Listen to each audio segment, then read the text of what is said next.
was standing ready. Lord, please, I could take a guess. Oh, would you please? We are ready. I'm lifted by the spirits of peace. I guess we're never going home. Never Johnny St. John. Could never be alone. Well, I guess I'm well adjusted, but the pains they never leave, except for my feet.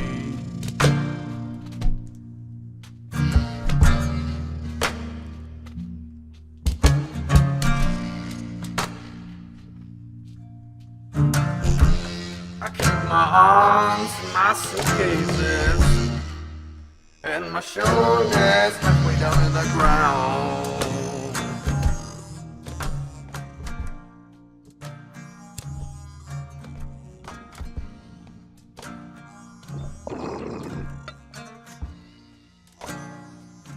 Hello humans, welcome to the Slackline Quote of the Day broadcast. You are here with the boss. The boss is coming! That's a made-up dumb fairy tale name, you. It's Tuesday, January 16th here in Vancouver, Canada. We are getting inundated with rain and hail. It is not a nice looking day outside, and Boris is not pleased because I am delaying his walk a little bit, and I apologize for that, but it is not nice out, so hoping that it clears up a little bit before he gets outside and gets all wet. Welcome back to the Slackline, and we are chatting just some quotes, some topical things from earlier. Yesterday we had a quote about nukes that kind of went along with the Hawaiian missile warning over the weekend. I kind of goofed because yesterday was Martin Luther King Day in the U.S., and I saw after I ended up posting everything and going through Twitter and all that stuff that everybody had been posting Martin Luther King Jr. quotes all day, and rightfully so. He was a great man, and I missed the boat on that one, but I'm sure you saw plenty of quotes from him yesterday that I would have just chosen one of those, I'm sure. We'll use him multiple times throughout the show. He's a great man, great person. But something else I saw yesterday kind of disturbed me was, I didn't know this, that some people celebrate Robert E. Lee Day on the same day as Martin Luther King Day, which I find completely reprehensible and probably the most racist thing I've ever heard. Like, I don't know how that is allowed to go on, but anyways, it's kind of a different topic than what we're getting at today. Today, what do we got here? We have a quote today. It is brought to you today by John Jimmy's Unruled Paper. There's nothing like clean sheets. That is John Jimmy's Unruled Paper. They're bringing us a quote today from Juan Ramon Jiminez, Nobel Prize winning poet. And that quote from him is, "If they give you ruled paper, write the other way." And that's Juan Ramon Jiminez, again, a Spanish Nobel Prize winning poet and writer. Yeah, this one caught my eye today. I found it kind of interesting. I wanted to take initially a more literal approach to it. Obviously, it has a broader and more abstract implications, but for now, anyways, we'll start with more of a literal interpretation of it. Like, it kind of popped into my head when reading it. If they give you ruled paper, write the other way. What if a kid actually did refuse to write, along the lines of a ruled paper? Like, let's say they wrote incredible essays or something like that, or did all their work properly, but did it sideways on the paper versus with ruled lines.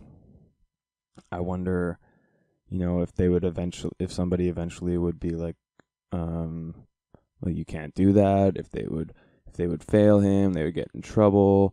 Maybe if they did it enough, or if they refused to change, maybe end up going through some special ed class or something like that. It just it brought an interesting thought to my mind of not somebody doing it as like a joke or to troll anybody, but just for some reason this kid wants to write this way, flips the paper sideways and starts writing with the lines going down vertically, and just getting in trouble for it. The first time being like, oh, okay, Sally, like, you shouldn't write this way, but I'll mark it right this time, da da da.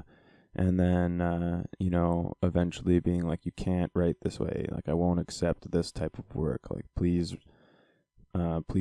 write the proper on the proper orientation of the page or whatever. And yeah, again, if they refuse to do it, probably end up going into special education or something like that, which is not. I mean, maybe they do need that at that point, but I wouldn't think so. I mean, they're just writing on the paper a different way. Like, why would it bother teachers or anybody to read it?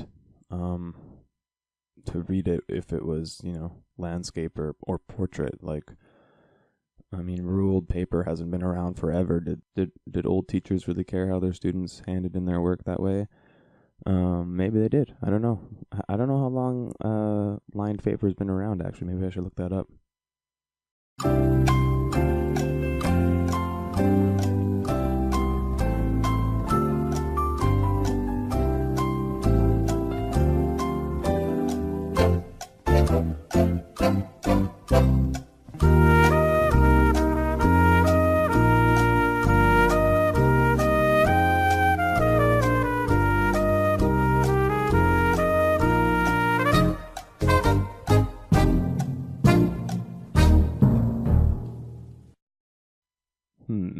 Yeah, I'm not seeing when the first ruled paper was actually put in, but it looks like a bunch of different places in the world use different types of ruled paper. But I mean, it's all kind of along the same lines. Like, you write along the line. That's kind of the point, right?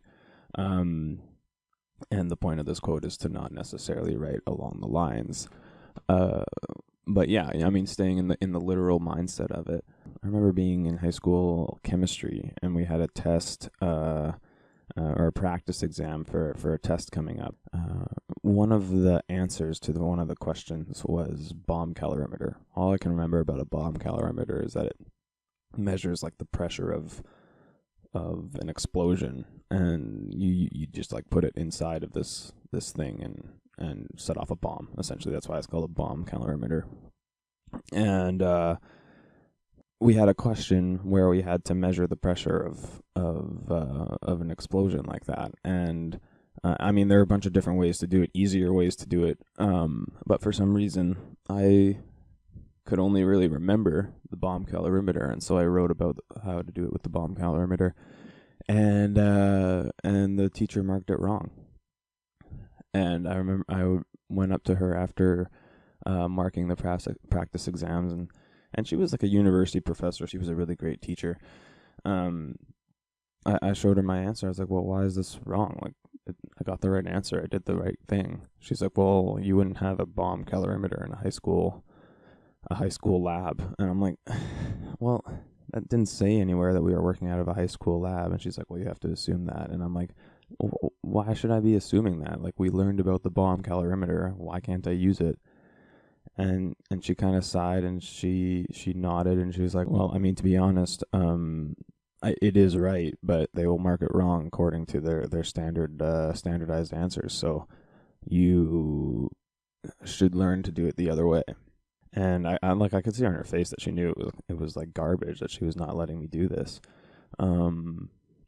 Yeah, it's a weird mindset that really shuts down any sort of, wayward thinking, even if it's correct. I've never really understood that. And like, how do you think people came up with different types of math and that type of thing? I'm not saying that I was ever on that type of train, but if we're shutting people down when they're creatively trying to solve problems, you'll never solve new and interesting problems. I mean, that's kind of what all progress is based on. We had a quote about that in our first week, about progress being based on the unreasonable man.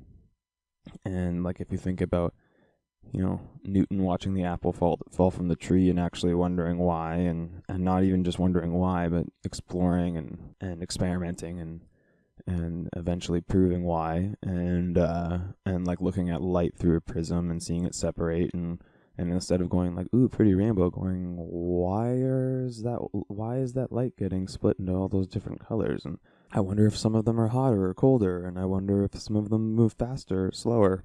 And it turns out they do. And yeah, so if all that type of thinking gets shut down, then we move a lot slower than we rightfully should, and I think that happens a lot. I think that happens all the time. And we are getting into like alternative teaching methods and stuff now. I mean, there have always been quote unquote alternative teaching methods, obviously, but we have been pretty ingrained with the system that we currently have, which is, very just classroom based, 8 to 3 p.m. or whatever, hour-long classes, math, science, English, social, that type of thing.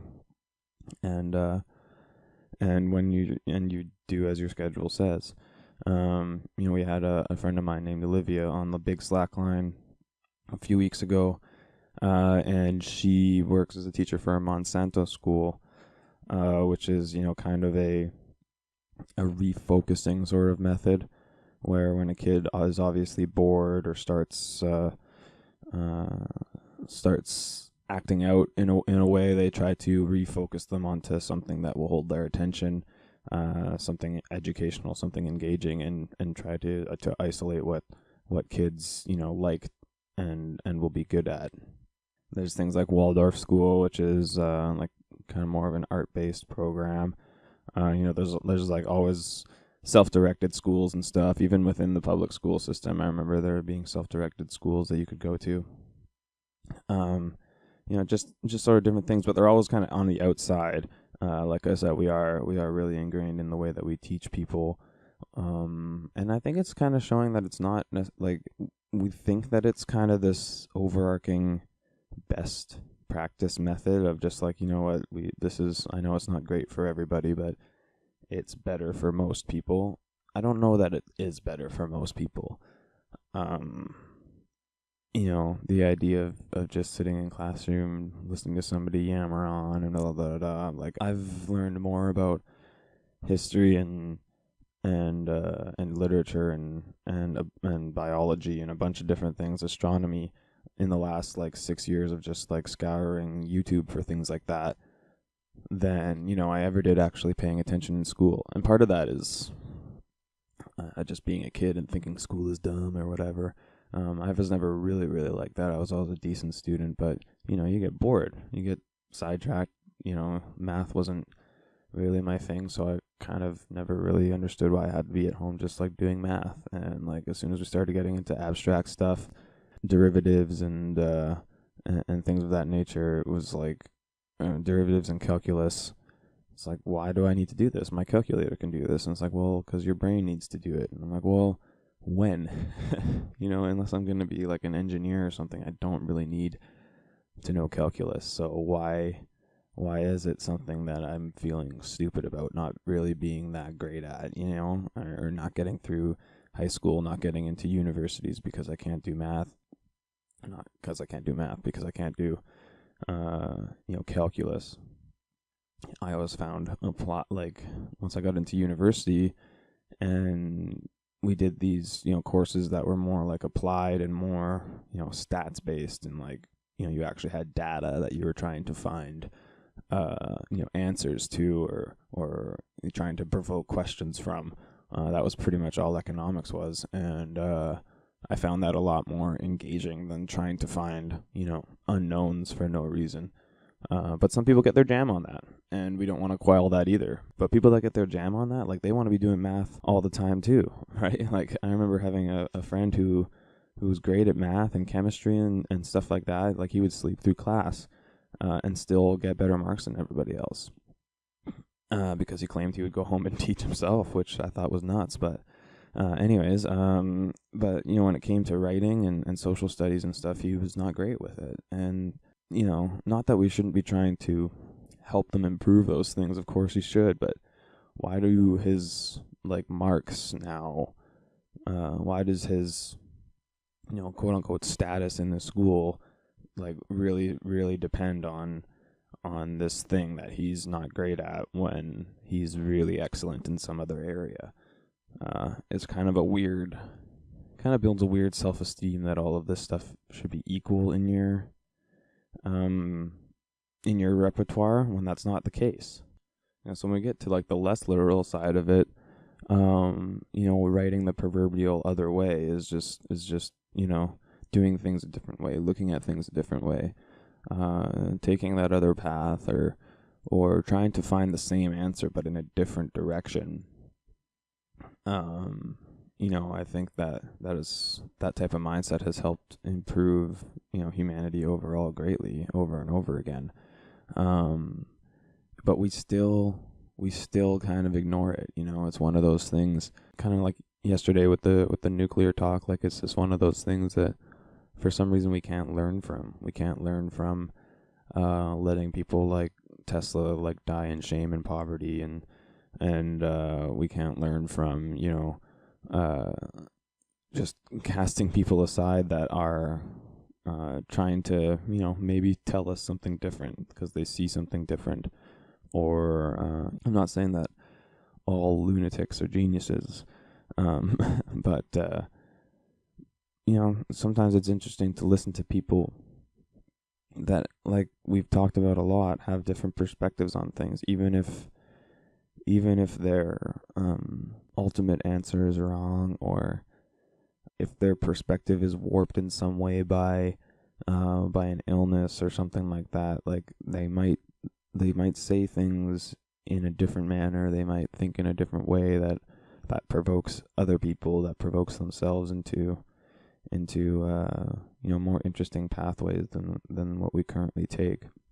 And those are the types of people that we end up idolizing and actually listening to in the end. And people look back on and go like, of course, like why not? Why weren't we paying attention then? And then it just happens over and over again. So we've talked a lot about stuff like that before, and then we'll get into it again. So maybe we'll leave it there. A little bit of a shorter chat on just taking different paths, right in the other way, quote unquote. That quote again brought to us by John Jimmy's Unruled Paper. There's nothing like clean sheets. Try John Jimmy's Unruled Paper. And that quote again: if they give you ruled paper, write the other way. That is Juan Ramon Jiminez, a Spanish Nobel Prize winning writer and poet. I'd like to thank Crooked Spies and Aksel for providing the music today on either end of the podcast. Make sure you're following the Slackline on Instagram at the.slack.line, YouTube at the Slackline Podcast, and Twitter at slackline_radio. This has been Quote of the Day. Hope you all enjoy your day. Thanks to anybody who's listening, and bye for now.